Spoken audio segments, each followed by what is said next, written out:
Coordinating all of that is a really, really challenging task. And now, thanks to Donald Trump, that task has gotten even harder.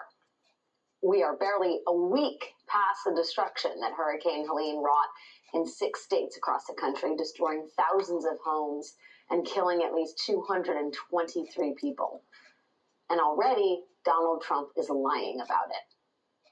Here's how Trump's narrative about Hurricane Helene and the federal response to that hurricane compares to what Republican leaders in those impacted states, what they are saying.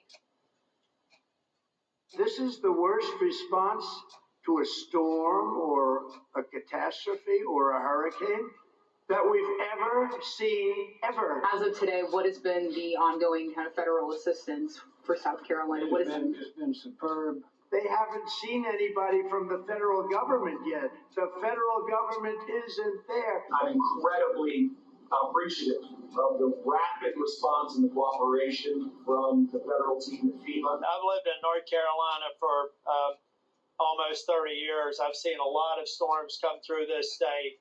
I'm actually impressed with how much attention was paid to a region that wasn't likely to have experienced the impact that they did. The White House is doing nothing. They've abandoned us. So I just spoke, the president just called me yesterday afternoon. I missed him and called him right back.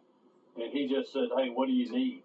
And I told him, you know, we got what we need. We'll work through the federal process. He offered that if there's other things we need, just to call him directly, which I appreciate that. Those are all Republicans.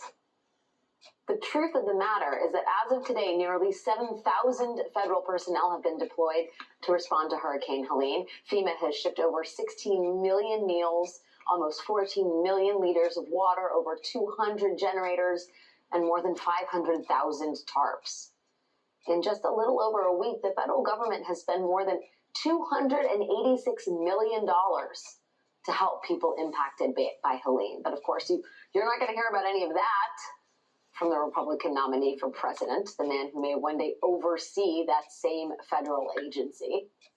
Instead, Trump is lying about FEMA withholding disaster aid in Republican areas and lying that FEMA doesn't have the money to respond to this disaster because the agency diverted its funding to the border, something, by the way, that FEMA under President Biden did not do, but that Trump actually did when he was in office.